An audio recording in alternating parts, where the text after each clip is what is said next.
One was he had a major issue with his teeth years ago. And the one that went bad from when he was a kid, it sounds like they didn't do a good job.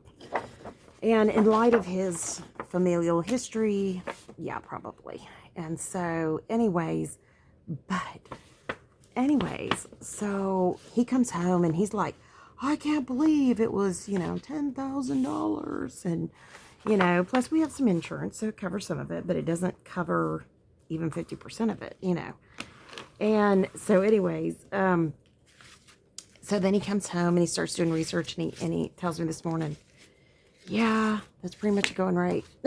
When I looked it up online, and I said, well, did you think they were going to not charge us the going rate? And he goes, I don't know, it just seemed crazy. And I said, well, that's why you've put it off this long. It's gone up, and the more you put it off, the more it's going to go up. And he was like, yeah. And I said, so from now on, when these things happen, let's just get it done. And so, but in reality too, between you, me, and the lamppost, I think it's probably good that he waited. So, all right, now let's add all this gorgeousness to what we're already working with. Okay, and then I'm going to add this back in somewhere. Okay, I think I want a solid cover, so I may go with something like this. And I think that's what I'm going to do. So that may be my cover, and that's pretty on the inside. Or I could do that one. Nope, I like the darker green. Okay. Now, nope, I'm going to go with solid. You know how much I love that. But anyways, okay, I do want to keep that little Santa on the inside. And guys, those of you who are Christians, the greatest story ever is the story of Saint Nick. What a good man he is. And yes, we need to focus on the real reason for this season, which of course is Jesus. But I do want to say one of the sweetest stories there is the story of Saint Nick. And my mom used to collect all the Saint Nick type of, ephemera. Well, no. She had some of the vintage Saint Nick. And I just want to say that I loved, finding things for her, getting things for her, and yeah. So just enjoy that part of it. I think I'm going to put that, oops, I want that there. I think I'm going to put this here. Okay, now I've got 3 more. And they have to fit in right, or me not going to do it. So I think what I'm going to do is do something like this. This, with this, with this. Yeah, I like that. Okay. Actually, I think I'm going to do it. Let me see. That I like. And I do like that. Okay. That's what I'm going to do. And guys, you may do this and then you change your change your mind 10 times and it's totally good. So this will be my cover. I'm totally happy with that.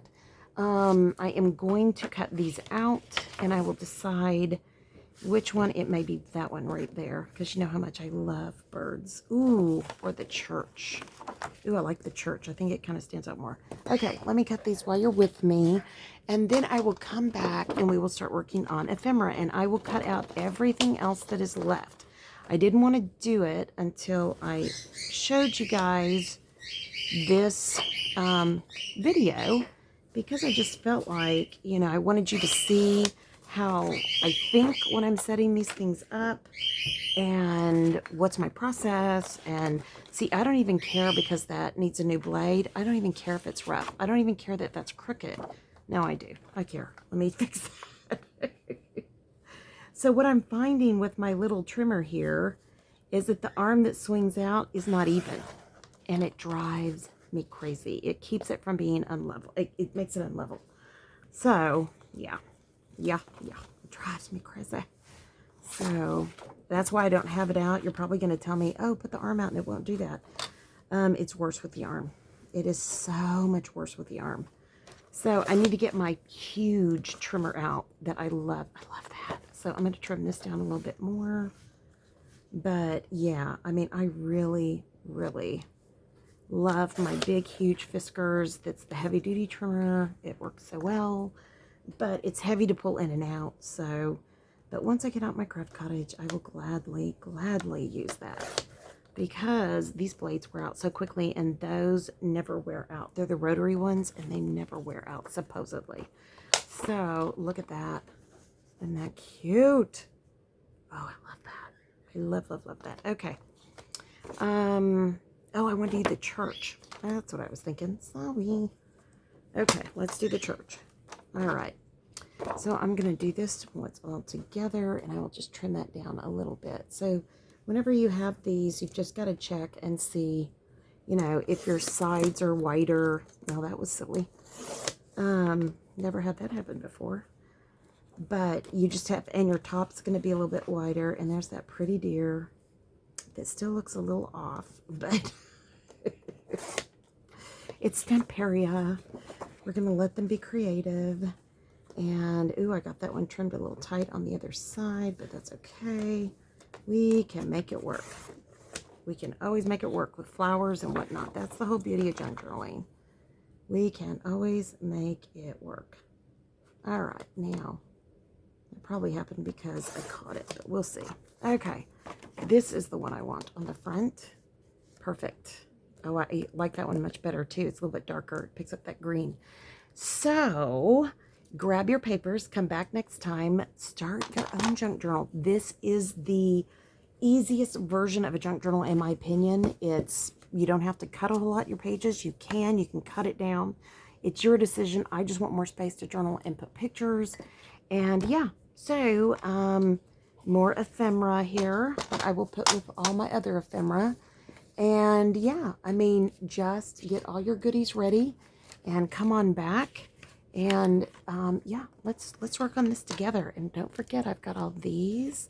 And in here are circles and tags and coupons and all kinds of goodies. So, all right, friends. I hope you've enjoyed this today. If you did, please give it a thumbs up. If you are not subscribed, please subscribe. We'd love to have you.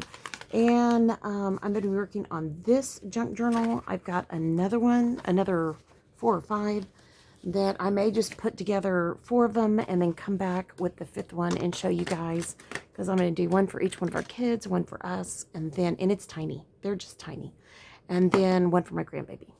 Yeah, you know. So, all right, friends. Yeah, now I just got to get all this packed up and set up the way I want to set it up for the next round.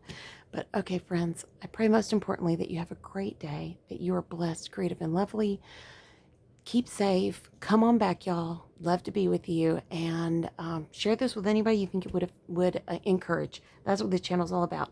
So, look, Hope Has Come. That's one of my Christian Christmas coffee cups, and I love it. So I have one that says, O come, Emmanuel. So super fun, super fun. So, all right, friends. Yeah, guys, have a great day, and I will talk to you soon. Love y'all. Bye-bye.